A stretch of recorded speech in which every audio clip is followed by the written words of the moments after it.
Boas-vindas, somos Alvino Lincoln. Esse é o 15 para 1, um quadro do PeripaCast, onde conversamos com um pesquisador sobre sua opinião em assuntos do cotidiano. Esse episódio, contamos com a participação especial de Caio Souto.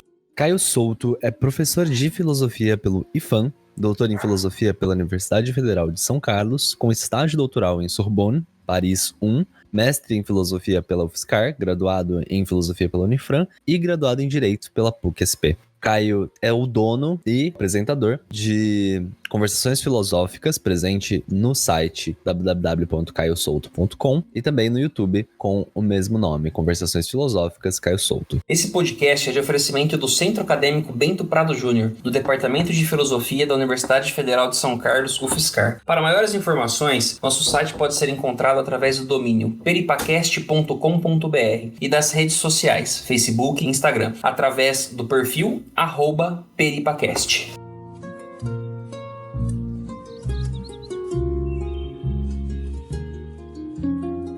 Caio, muito bem-vindo, obrigado por aceitar o nosso convite. É muito importante ter um outro representante e até um representante que surge quase junto com o PeripaCast. Você já tem um trabalho um pouco mais específico com a divulgação científica, tem um conhecimento maior dos pesquisadores, até por já ter mestrado, doutorado. Então, eu imagino que esse trabalho que você tem feito é um trabalho mais impactante para o nosso meio acadêmico, em comparação com o nosso. E vendo que o canal ele atingiu grandes proporções, como a quantidade de inscritos. Hoje vocês têm quase 11 mil inscritos no canal, uma quantidade de visualizações bastante alta, uma divulgação bastante alta, um reconhecimento muito importante. Como a ideia do canal surgiu? Como você tem feito esse processo de aprimoramento do canal, ampliar esse canal também e fazer com que o conhecimento acadêmico, especificamente de filosofia, seja tão bem divulgado, tão bem aceito, fora também da comunidade? Eu agradeço o convite que o Lincoln e o Alvino me fizeram para participar aqui do PeripaCast. Eu fico sempre muito contente de poder conversar pelas redes sociais e falar das minhas experiências, das minhas ideias relacionadas à filosofia, o mundo das redes sociais, contemporaneidade, ensino, extensão e pesquisa também em relação com as tecnologias. Estou aí à disposição para a gente fazer essa conversa, e especialmente também porque vocês são da UFSCar, que é onde eu fiz boa parte da minha formação, dei aula lá também como substituto, ajudei a criar a revista Ipseitas, que é uma das questões aí que me movem mais hoje em dia, promover para além da academia, para além de uma instituição apenas a pesquisa, Obrigado aí pelo convite de vocês. Isso é interessante. Quando eu comecei a ideia do canal, eu tive a ideia do canal, eu fiz uma breve pesquisa sobre o que tinha na internet de filosofia no Brasil. E tinha alguns canais, até hoje eles existem, outros foram sendo criados também, mas eles, na maioria, também não fiz uma pesquisa muito exaustiva, mas os que tinham mais visualizações, mais gente acessando, eram aqueles canais que fazem um tipo de divulgação diferente desse que eu comecei a propor. Que geralmente é uma pessoa falando de temas de toda a história da filosofia. Então ela faz uma pesquisa lá sobre o Platão, apresenta um tema de um diálogo do Platão, depois ela vai falar do Heidegger, depois ela fala um tema do filosofia medieval e assim por diante, Eram basicamente esses tipos de canais que tinham. E aí eu tive uma ideia um pouco diferente de trazer os pesquisadores e as pesquisadoras para falar dos seus respectivos temas de pesquisa. Eu percebia que no Brasil a gente teve uma difusão na filosofia, na pesquisa imensa na última década, pensando nos anos 2000 e 2010, o número de pesquisas em filosofia cresceu assombrosamente, Se a gente pensar o que era a filosofia acadêmica brasileira durante a ditadura militar e depois os anos 90, para o que aconteceu em 2000, foi um aumento incrível, com mais universidades, revistas e pesquisas, etc. Mas isso também trouxe alguns novos problemas, porque essas pesquisas elas não estavam sendo absorvidas pelo grande público e sequer pela própria academia. Então eu percebia que as pessoas que pesquisavam, em geral, elas falavam só para as pessoas que pesquisavam o mesmo assunto, e às vezes nem isso, porque essas outras que pesquisavam aquele assunto sequer citavam as pesquisas feitas no mesmo país, porque preferiam tentar entrar no debate que era feito sobre aquilo em língua estrangeira. Então aqui no Brasil a gente assiste assim, uma situação um pouco estranha que me incomodava, né? Que era isso, de as pessoas fazerem trabalhos no Brasil sobre autores estrangeiros, mas isso não é o problema em si, mas sempre buscando entrar num diálogo fora daqui, escrevendo em revistas de fora e tal. E aí eu pensava, né, que essas duas questões que isso trazia me incomodavam. A primeira, que não havia esse diálogo entre os próprios pesquisadores, e a segunda, que não havia um diálogo com o público para fora da academia. Esse tipo de canal que já existia antes do meu, cumpria a questão da segunda constatação que eu fiz. Tentava falar para um público mais amplo. Mas eu percebia, e ainda percebo, eu estou só no começo também, eu acho que ainda tem muito que avançar nisso, que talvez seja interessante também, né, sem descuidar da divulgação externa para fora da academia, que seja constituída uma comunidade acadêmica, ou seja, uma sensação de que pertencemos, todos os pesquisadores em filosofia no Brasil, a uma mesma comunidade, né? E então as pessoas que pesquisam no norte do país, em cidades menores, em universidades de menor expressão, que estão começando, pertencem a uma mesma comunidade que precisa de verbas que vão buscar na mesma instituição, de reconhecimento de leitores e de circulação de ideias, assim como das grandes universidades, as maiores no Brasil. Então tem uma questão regional, tem uma questão dos temas também. Uma pessoa que faz pesquisa em filosofia analítica, que faz em Kant, que faz em filosofia contemporânea, pertence a uma mesma comunidade, né? Então era a principal coisa que eu constatei nesse momento. E aí quando eu comecei a chamar os pesquisadores para falar no canal, eu estabeleci alguns critérios para fazer isso. O critério regional, tentar trazer pessoas do maior número possível de regiões do Brasil e de instituições diferentes de todo o Brasil, né? E isso eu consegui fazer. Todos os estados do Brasil tem pelo menos uma pessoa que falou no canal. E de temáticas, expandir o maior número possível. Então eu busquei trazer pessoas de temáticas menos valorizadas, como por exemplo a filosofia africana, a filosofia ameríndia, feminismo, essas questões que são importantes, que a academia brasileira começa agora a reagir a isso, né, a essa demanda, mas ainda é tímido, ainda é minoritário. Esses dois critérios principais. E junto com isso trazer os pesquisadores já mais consagrados, mais conhecidos, para mostrar, né, a partir disso que é uma mesma comunidade com suas diferenças, com suas tensões internas, mas que se a filosofia no Brasil pode vigorar e pode vir a crescer, ela só vai conseguir isso coletivamente. Não é porque um pesquisador vai se destacar que toda a comunidade, as pessoas vão ler mais filosofia. E eu acho que isso tem que começar pelos próprios pesquisadores, né? Eu não acho que tem que começar simplesmente investindo em divulgação para fora da academia se a própria comunidade não se reconhece como uma comunidade filosófica. Eu acho que é isso que caracteriza a filosofia francesa, a filosofia alemã, a filosofia estadunidense, o fato de que eles se reportam entre si, de que um lê o outro, um fala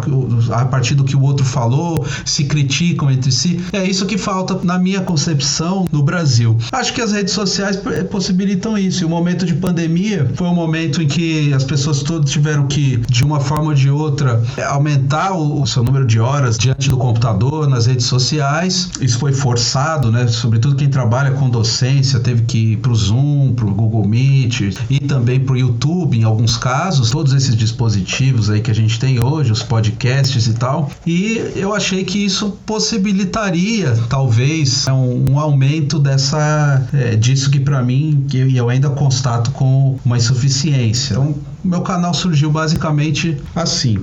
Ô Caio, tendo em vista a pandemia e esse isolamento há quase 18 meses, você acha que a possibilidade e a proximidade que nós tivemos de forma quase que obrigatória, igual você mesmo falou, do ensino remoto, do ensino à distância, ele é uma ferramenta que pode sim aproximar as diferentes regiões, os diferentes campos da filosofia? O que eu quero dizer com isso? Uma universidade lá dos rincões do Brasil tem ali o seu grupo de pesquisadores que não tem nenhuma proximidade, as grandes universidades universidades, as principais, as mais renomadas universidades de filosofia do Brasil, você acha que é uma ferramenta que pode sim auxiliar nessa proximidade? Ou você ainda vê isso como algo a ser discutido e a ser aprimorado?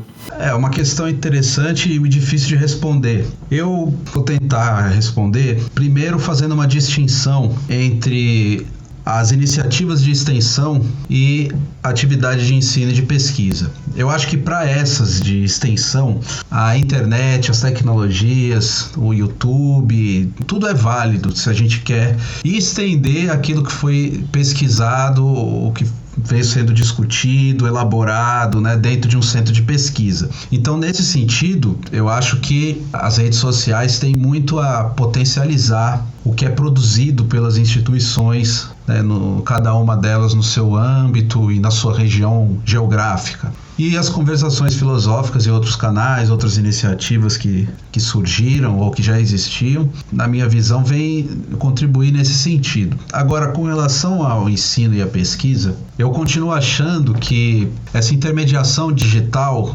empobrece a experiência de ensino e homogeneiza essa experiência e cria dilemas que só podem ser resolvidos ou melhor elaborados com a experiência de sala de aula, com a pesquisa em biblioteca, no espaço da universidade e tudo mais. Claro que durante a pandemia, enquanto a pandemia não diminuir o número de possibilidade de contágio, né, como já está acontecendo em vários outros países, isso continua sendo impossível. Eu não acho que tem que voltar agora, a gente está falando no começo de agosto, né? É bom falar a data porque as coisas estão mudando muito rápido, de 2021, então eu acho que nesse momento ainda não é o momento certo para a gente voltar às aulas presenciais. Mas eu também não acho que o ensino à distância deva substituir, num pós-pandemia, né, a atividade de ensino e de pesquisa no âmbito geográfico, físico, dentro de uma instituição de ensino. Porque a questão da pesquisa e do ensino, elas, na minha visão, tem que corresponder às demandas de cada local. Então, por exemplo, lá em Presidente Figueiredo, né, a gente tem demandas próprias, que é uma cidade pequena, que fica a 130 quilômetros de Manaus. Manaus já é diferente, né? Mas o interior do Amazonas já é um pouco mais diferente ainda. Nas grandes capitais, os grandes centros do Brasil, são outras demandas. Na periferia dos grandes centros, né, por exemplo, uma universidade como a Unifesp, que fica em São Paulo, mas fica em Guarulhos, então já é diferente. A USP, eu acho que cada lugar, São Carlos, enfim, deve fornecer para aquela comunidade local e regional respostas que dizem respeito a essas demandas, mesmo no caso do ensino de filosofia, né? É claro que é possível ensinar Descartes e Leibniz para alunos de São Paulo ou do interior do Amazonas com parâmetros comuns e tentando ensinar os conceitos e tal, mas sempre o resultado disso vai ser diferente porque as demandas são diferentes e a gente tem que estar aberto a escutar. É isso que eu falei nesse texto que vai ser publicado, né, até o final desse ano,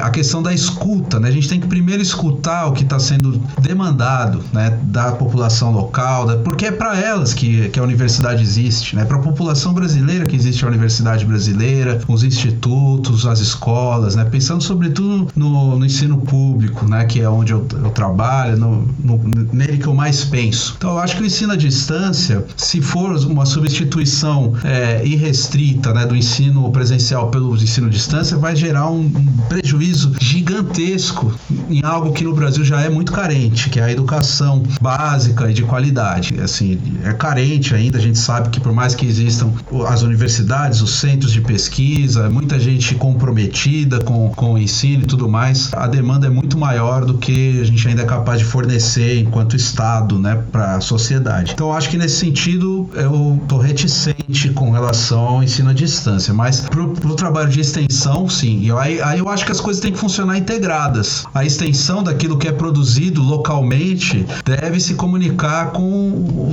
o que é produzido localmente em outras regiões. E é um pouco isso que eu chamo de comunidade filosófica, né? Eu acho que a filosofia, ela precisa, né, isso é urgente, se fortalecer enquanto comunidade, inclusive para reagir aos ataques que ela vem sofrendo, né? Tanto do Estado e também de parte da população, por diversos motivos e tal. A gente pode entrar nesse assunto depois, mas eu acho que a função das redes sociais está mais vinculada a isso do que propriamente ao ensino e à pesquisa. É bom você ter entrado nesse ponto, que já é um gatilho para a pergunta que eu faria agora. São 2 pontos, na verdade, né? Quando a gente fala de ensino emergencial, remoto, que a gente está tendo nas escolas públicas, ele não é um ensino democrático, né? Ele não é um ensino que abarca todos os estudantes com a mesma qualidade que outras escolas privadas que sejam têm, a princípio. Então, a gente já está concluindo que uma boa porcentagem da população, uma maioria, está sendo excluída desse tipo de ensino, que já é muito problemático em si. E, conjuntamente, a gente tem uma ascensão, que é o segundo ponto, conservadora no Brasil, tanto no âmbito político quanto no âmbito social, e essa onda dificulta um pouco o trabalho da difusão da filosofia. Você tem sentido que o seu trabalho tem sido dificultado por esses 2 fatores? Você diz o trabalho enquanto professor, pesquisador ou nas redes sociais? Os 3, na verdade, que eu acho que a gente pode tentar aproximar eles em algum sentido, mas principalmente o trabalho que você tem feito na internet, né, nas redes sociais, e também o seu trabalho como professor e o contato com o ensino remoto. Vou começar como professor. Como professor tem sido muito difícil por conta, inclusive, da distância geográfica, né? Porque dando aula numa cidade pequena e distante de grandes centros, o contato com os alunos fica muito prejudicado, é muito difícil. Então, no caso lá do Instituto Federal do Amazonas, no campus de Presidente Figueiredo, tem um sistema de rota que os professores, junto com a coordenação, elaboraram, que é um trabalho que eu acho incrível, muito interessante, devia ser copiado e utilizado por outras instituições, mas por outro lado revela também a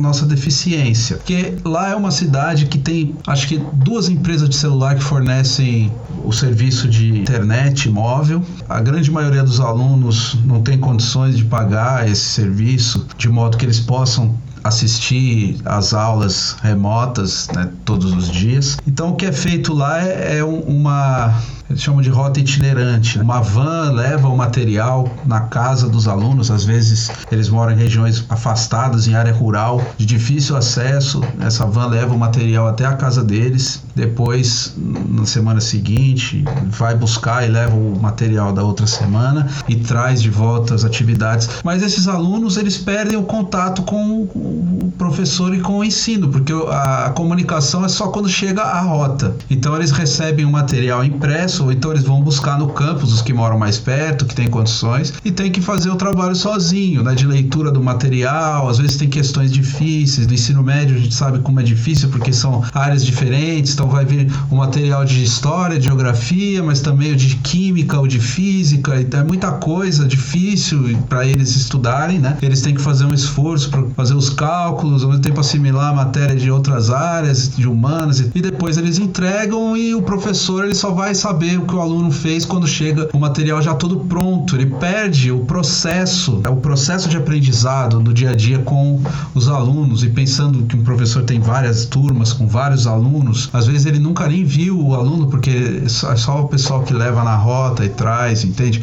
Então isso é muito difícil, né? Eu acho que nesse sentido a pandemia ela veio acirrar ainda mais o que, na minha opinião, é o maior problema social do Brasil, que é a desigualdade. Então, como você bem colocou, para aqueles que têm condições, que moram em centros ou que têm aulas em escolas e tem um equipamento que permite, todo mundo sentiu a pandemia, mas vão sentir muito menos os efeitos da pandemia no ensino, no aprendizado e em todas as esferas da vida. Esses aos quais eu estou me referindo, que vivem em regiões menos favorecidas, que têm menos possibilidades, vão sofrer muito mais com a pandemia, já estão sofrendo muito mais com a pandemia. Então, nesse sentido, sim, eu acho que é uma dificuldade muito grande. Agora, como alguém que tem um canal no YouTube, eu acho que a pandemia, como houve um aumento de pessoas assistindo o YouTube e tal, nesse sentido, né, para o canal, a pandemia, ela trouxe mais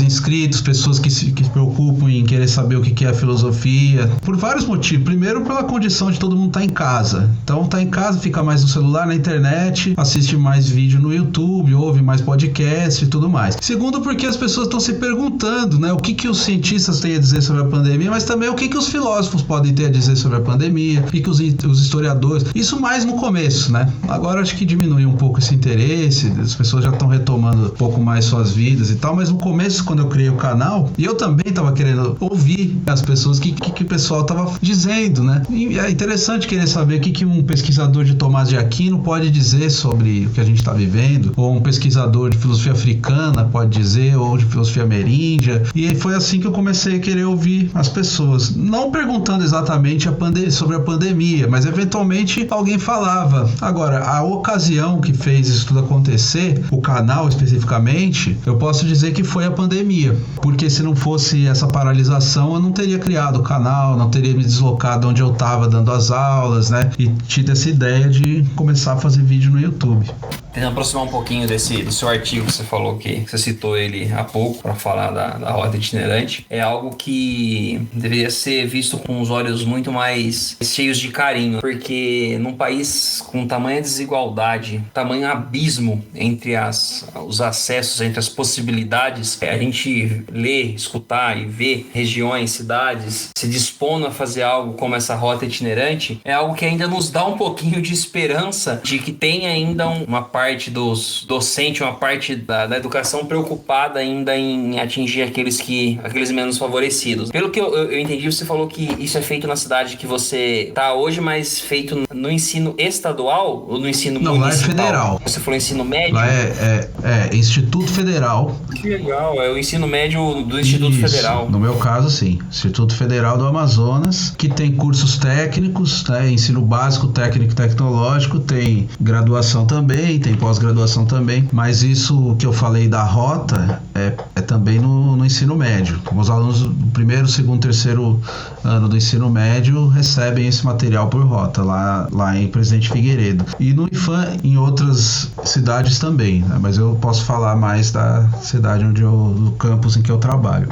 Legal, fiquei bem entusiasmado com relação a esse assunto, é realmente bem gratificante escutar sobre isso. Eu, lendo o seu artigo, queria que você só pontuasse pra gente, o pessoal que vai nos ouvir, também se localizar um pouquinho no ponto que você diz os fatores que são, vamos falar assim, pontos positivos e possíveis pontos negativos desse período de utilização de redes sociais para a difusão do educacional. Então, eu acho que a questão do ensino e da pesquisa até pode se utilizar de algumas coisas que a internet, que as redes sociais possibilitam, né? Claro, eu posso indicar para um aluno numa sala, né, que ele assista um vídeo ou que depois da aula ele faça, mas isso não substitui a experiência, né, do aprendizado em sala de aula, em que você tem uma classe, né, uma coletividade de alunos, e esses alunos eles estão trocando experiências e o professor também está acompanhando o dia a dia desses alunos, né? Agora, na questão da extensão, aí eu acho que sim, na extensão a gente tem muito mais a ganhar, né, com as redes sociais, enfim, com produção de conteúdos para um público mais amplo e mesmo para a comunidade acadêmica em si mesma, mas em regiões distintas, de áreas distintas, para que possam se conhecer e saber o que uma pessoa está pesquisando em outro lugar e tudo mais. Agora, o texto também, ele fala, além da questão da educação, né, também sobre a questão da saúde mental, né, e da saúde em geral, porque ele foi escrito em coautoria com a Yasmin Martins, que é psicanalista, e também está falando um pouco ali no texto sobre a experiência, né, de escuta e a diferença de fazer a escuta na clínica presencial e a clínica remota. Então tem essas duas coisas aí que a gente tentou abordar em conjunto, né, a questão do ensino, ela também é professora e além de psicanalista, e a questão da escuta clínica, né, as duas coisas. E como que a gestão da pandemia, no caso como foi feita no Brasil, que não é fortuita, corresponde a certos princípios neoliberais que estão sendo aplicados, a forma como esse tipo de gestão da pandemia acirra, né, e aumenta a desigualdade, e é para ser assim mesmo, né, que essa gestão foi feita desse modo. Eu quero dizer assim, não foi um acidente que a gestão da pandemia no Brasil tenha sido feita desse modo. Foi coerente com a modo de gestão político que a gente tem. Existe uma coerência com isso, né? E que se a gente não mudar essa forma de gestão, a desigualdade só vai aumentar, né? A produção desleal de concorrência só vai aumentar, a impossibilidade de quem está embaixo na escala social ascender e modificar e transformar as bases da sociedade. Isso tudo vai ficar cada vez mais difícil num país como o Brasil, que tem a nossa história, e a educação está no meio disso tudo, né? A educação é algo dentro disso. Então, se ela tem um potencial emancipatório, ela tem que conseguir mobilizar isso para modificar a gestão, como a pandemia foi feita e como tudo vem sendo feito no Brasil. Se a educação não for capaz de fazer isso, ela vai ceder também completamente a esse modelo que a gente sabe também que existe um flerte muito grande, né, dos grupos empresariais de educação em comprarem o fornecimento de material didático, né, de professores, de transformar o ensino como a gente conhece, do professor universitário, em professores vinculados à iniciativa privada, transformar todo mundo em empresa e tudo mais. E se isso acontecer, aí a educação vai perder o pouco que ainda sobrou, né, de potencial emancipatório, no caso do Brasil.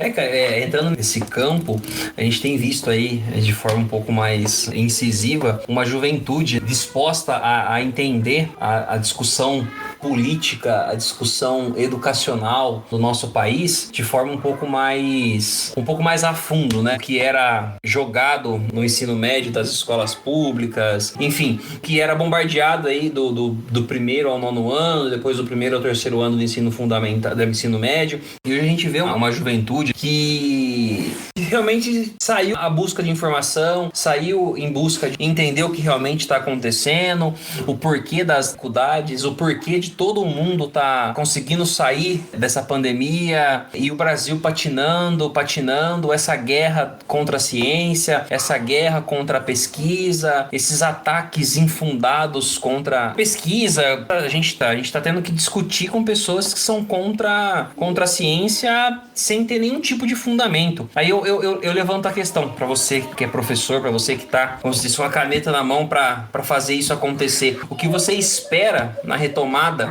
das aulas da juventude, dos jovens que se prontificaram, que buscaram a informação, que buscaram se politizar um pouco mais no pós-pandemia?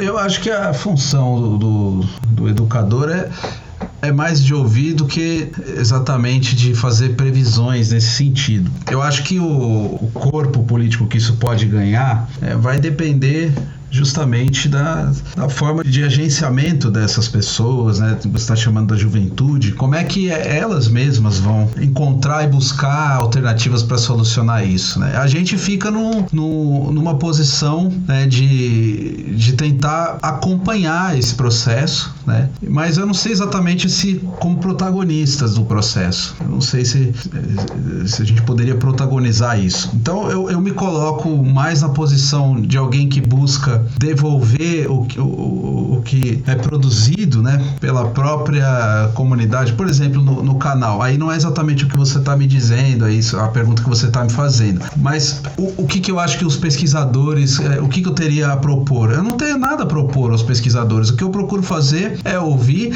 e a partir desse discurso que eles mesmos elaboram, né, tentar encontrar algum fio nesse discurso que permita um grau de inteligibilidade do que está acontecendo num nível mais amplo. E nos processos sociais eu acho que é assim também que acontece, né? No caso da juventude, de pessoas que estão aí assistindo os vídeos, tentando pesquisar por si próprias, tentando se engajar em alguma coisa e tudo mais, nada garante o fim do que isso vai, o fim ao qual isso vai chegar, né? Eu acho que a gente tem que conseguir se concentrar, perceber o processo, né, que está se constituindo com isso, né? Agora, eu também não sou muito otimista. Eu acho que no no caso que a gente está vivendo hoje no Brasil, a gente está num ponto de reversibilidade, né? De diversas pautas aí que a gente tinha avanços que aconteceram há alguns anos. Por exemplo, a questão climática, né? A questão ambiental é terrível, né? O que está acontecendo. Pode ser que a gente chegue num ponto que não tenha volta, né?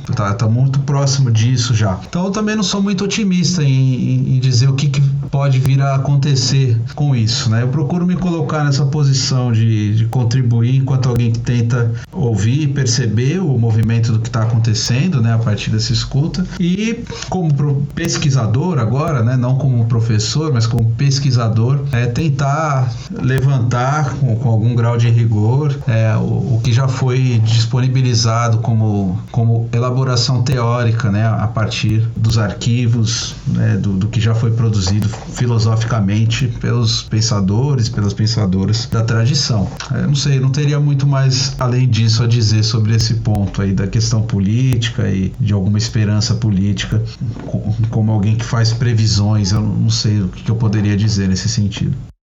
Falando um pouquinho também sobre esse seu artigo do Dilemas, a gente percebe que no Brasil a educação ela é sempre alvo de bastante desmonte, né? A gente vê que os últimos governos, os últimos dois especificamente, foram bastante problemáticos para o Brasil em relação à educação, diminuindo drasticamente a verba, e não somente na educação, mas na saúde também, em outros âmbitos, mas a saúde trouxe essa problemática mais à tona, evidenciando ainda mais essa desigualdade que a gente já vem mencionando nesse podcast há alguns minutos. Isso necessariamente se relaciona com a qualidade do ensino, na valorização dos professores e também no crescimento, na ascensão social dos alunos.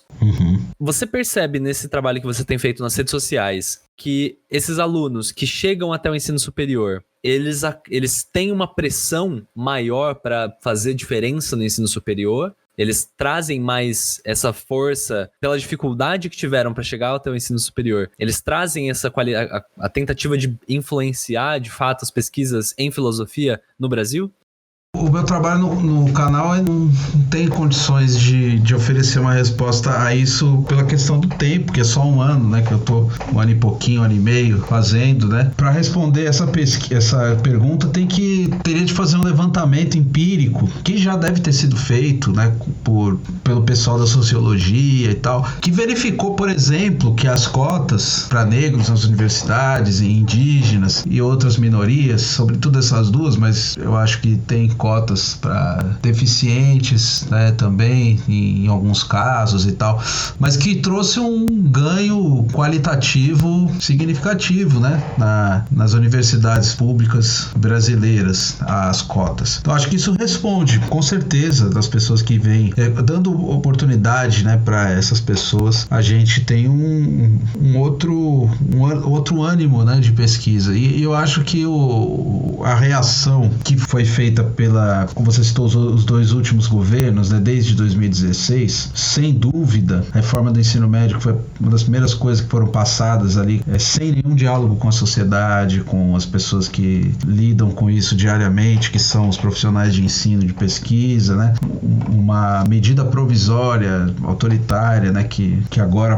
vai ser adotada, né, isso para 2021, né, a gente está discutindo isso agora, quem trabalha com ensino médio, a reforma do ensino médio, nova PNLD e tudo mais. Isso tudo veio no sentido de reagir a esse avanço que a gente teve, né? Eu concordo com você que, na verdade, você fez uma pergunta se o meu trabalho nas redes permitiria ver isso, né? Eu acho que o trabalho das redes não, mas uma visão mais ampla de alguém que também se preocupa em saber o que os sociólogos têm dito e escrito, né, a respeito disso, eu responderia que sim, que esse tipo de medida social, medidas públicas oferecem um ganho muito grande na qualidade das pesquisas que são feitas. Falta um passo a mais, né? Mas agora a gente está num momento terrível, a gente precisa conseguir retomar, né, aquele rumo que foi interrompido e retomar de um outro jeito, que não seja o que permitiu essa interrupção. Também tem que se pensar isso, né? Não é simplesmente voltar ao rumo que a gente estava como se tivesse tudo bom, porque se tivesse tudo bom, não teria acontecido institucionalmente o que aconteceu. Aí a gente entra em questões políticas, né? Políticas institucionais, partidárias, e teria que verificar isso também para esse erro não se repetir, porque a gente está vivendo a consequência disso agora. Então são muitas coisas, né? Muitas coisas. Uma coisa é o trabalho nas redes sociais, outra coisa é a pandemia, outra coisa é a política partidária do Brasil, a nossa história, né? São coisas que têm raízes históricas distintas e que se atualizaram no mesmo momento, que é esse nosso aqui, e aí é difícil de conseguir entender muito bem, né, o papel de cada uma dessas coisas nesse engodo todo que a gente está vivendo. Mas é para isso também, né, que a gente tem que dispor da pesquisa empírica, da escuta, mais uma vez, e da elaboração teórica, né, e, enfim, é um pouco isso que eu venho tentando fazer, mas sem o objetivo de dar uma resposta definitiva também para essa questão que você me fez. É só para contextualizar o nosso ouvinte, o Caio, ele tem Conversações Filosóficas, ele já conta com 11 mil inscritos, aproximadamente, no canal do YouTube, além das outras mídias, né, Spotify, enfim, outras redes sociais também. E essa pergunta, ela veio, Caio, justamente por isso, porque é um canal muito recente, você mesmo comentou, apenas um ano com esse trabalho nas redes sociais, e foi um crescimento muito substancial, foi um crescimento muito significativo. Atingir 10 mil inscritos em um ano é um número bastante vistoso, por assim dizer. Qual foi a sua percepção sobre esse crescimento? Como você vê que as pessoas têm interagido com o seu conteúdo, como essas pessoas têm recebido o seu conteúdo, como elas têm chegado em você sobre isso, como que tem sido esse processo, esse um ano? Eu acho que uma questão que possa ajudar a entender por que esse crescimento é o volume de vídeos que foram produzidos, né? Já tem 565 vídeos, e como eu estabeleci aqueles critérios, né, que eu falei para vocês, de região e de temática, então eu creio que isso possa ter contribuído, porque ampliando o número de temáticas, eu atingia pessoas de áreas diferentes. Então, no mesmo canal, você pode hoje assistir um vídeo sobre sociologia da violência, foi o último que eu postei, no dia anterior, sobre Adorno, uma pesquisadora que está em Berlim, no outro dia, uma professora já aposentada falando sobre a pesquisa dela em Piaget, na França, mas antes, um outro falando sobre filosofia africana, e o outro sobre Deleuze, e o outro sobre um texto que ele fez ensaístico sobre os mitos. Então, pessoas de áreas diferentes, né, atraem públicos diferentes e tem as suas redes também. Essa, para mim, é a ideia de rede, né? Eu, antes de começar o canal, tinha uma certa rede de contatos. Aí eu faço um vídeo, eu chamo as pessoas, elas vão assistir e tal, e cada uma delas vai divulgar para os seus contatos. Só que aí depois, ao invés de eu ficar fazendo os vídeos sempre, né, que eram os canais que eu já tinha antes, uma mesma pessoa fazendo, eu vim trazendo pessoas distintas, de áreas diferentes, e cada uma delas, ao falar e fazer o vídeo aparecer no canal, trazia os seus contatos, pessoas que gostavam, né, que já conheciam e que pesquisavam aquele mesmo tema para assisti-la falando, né, e os seus alunos também. Depois disso, aqueles alunos, aquelas pessoas que vieram por causa de um vídeo sobre poesia portuguesa contemporânea, vão ver que se inscreverem lá no canal, no dia seguinte sai um vídeo discutindo a política partidária no Brasil. E depois vem alguém falando sobre, enfim, um filósofo antigo, Platão, e depois o outro. Então eu acho que isso também foi gerando um pouco essa interatividade, né? Pessoas diferentes, e aí cada vídeo que eu colocava trazia pessoas de áreas diferentes e coisa e tal. E também a questão da região. Então, uma pessoa que eu trago do Rio Grande do Sul, depois do Mato Grosso, depois do Amapá, e assim por diante, né? Eu acho que essas duas coisas foram... E também a qualidade das pessoas que falam, né? Eu tomo cuidado, nem sempre eu acerto, né? Mas de trazer pessoas comprometidas com a pesquisa, e sou muito grato àquelas que aceitaram vir falar aqui no canal sobre o que elas vêm pesquisando e tal. Então isso também contribuiu, né? Manter um certo nível, não um nível de titulação acadêmica, porque eu trouxe também pessoas que estão no mestrado, ou às vezes que nem são da academia, né? De movimentos sociais e de outras coisas, mas que têm comprometimento com aquilo que estão fazendo, no que estão engajando sua vida, sua pesquisa. Então isso eu tentei sempre manter. Talvez eu tenha conseguido. Se eu conseguir, eu acho que isso é uma das formas de explicar, né, esse crescimento, né, a consolidação desse canal como uma das referências, né, da produção filosófica no Brasil, pensando atualmente. E, nossa, a quantidade de vídeos é realmente impressionante, né? Porque a gente foi um ano, mais ou menos, 18 meses, né? Com 565 vídeos, é uma quantidade bem grande por esse ano. O trabalho que você tem feito é um trabalho impecável, assim, muito importante para quem é da área e para quem não é da área também, né?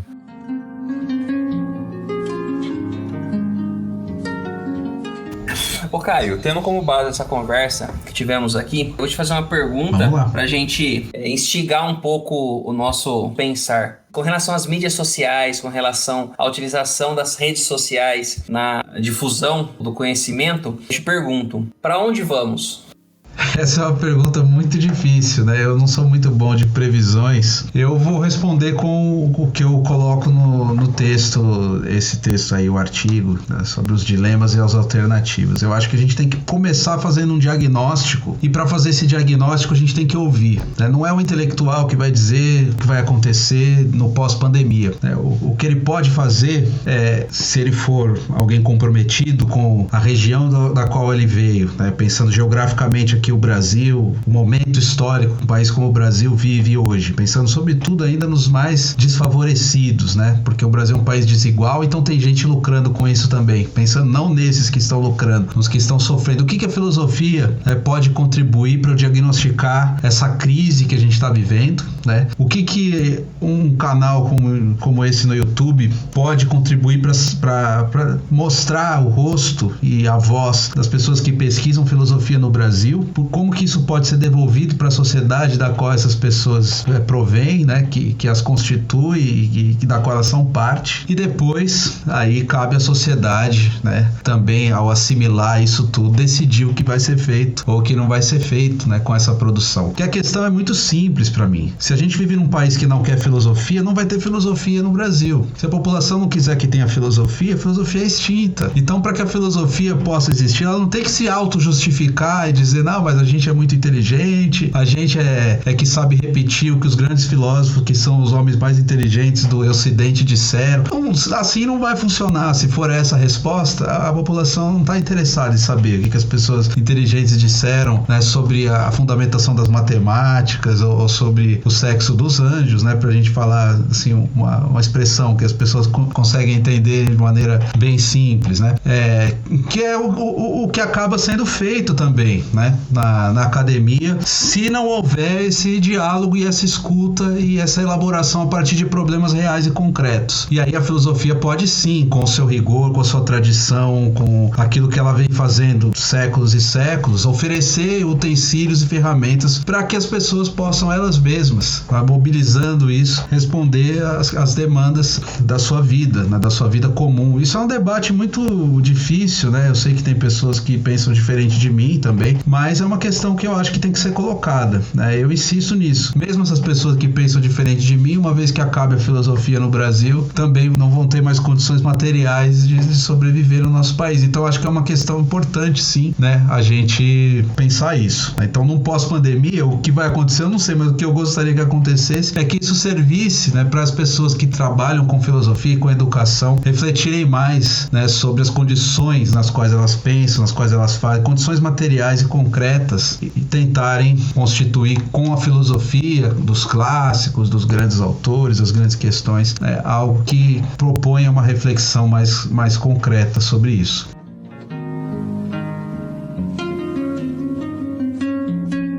Caio, muito obrigado de verdade por ter topado participar com a gente. Eu agradeço imensamente sua participação no podcast. Vai ser muito bom pro nosso programa ter uma participação como a sua, com um tema tão pertinente, com uma pesquisa tão rica como a sua. A gente teve pouco tempo até para conversar, né? A gente poderia ficar aqui horas discutindo sobre isso. De toda forma, esse tempo que a gente ficou vai ser de muito proveito. Eu agradeço imensamente a sua participação. Fica à vontade para voltar no podcast quando você quiser. A gente sempre vai estar disponível para te receber e para também conversar sobre outros temas. Sou eu que agradeço, como eu falei no início também, especialmente porque vocês são aí da UFSCar, né, que é uma instituição que ajudou a me formar e eu tenho uma relação com São Carlos também. Sucesso aí no PeripaCast, né, tô aqui também acompanhando, que eu puder ajudar, e a gente vai conversando também, depois a gente pode pensar em alguma coisa junto aí, um episódio com as conversações ou uma outra coisa também, e só tenho a agradecer. Se você quiser falar um pouquinho sobre como encontrar você no YouTube, o seu site também, fica à vontade. O canal Caio Souto, Conversações Filosóficas no YouTube. Tem o site caiosouto.com, também estou no Facebook, no Instagram, Conversações Filosóficas. E acho que o site é o melhor caminho, porque lá vocês têm as abas com as etiquetas lá, se quiserem pesquisar por tema, por assunto, né? Tem a divisão de entrevistas gravadas, entrevistas ao vivo, também tem os meus textos para quem se interessar pela minha pesquisa acadêmica também, que eu organizei lá na seção dos textos, e é bem fácil de acessar, e também tem o meu contato lá, quem quiser entrar em contato comigo, é só entrar lá no site caiosouto.com e colocar lá contato, que eu vou receber e vou responder com carinho lá o que vocês quiserem perguntar, a gente pode conversar depois.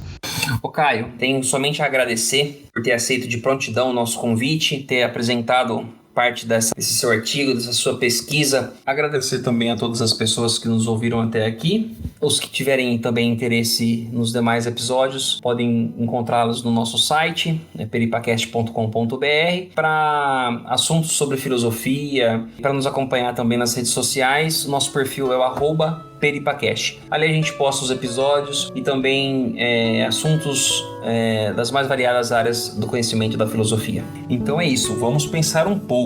Até o próximo episódio.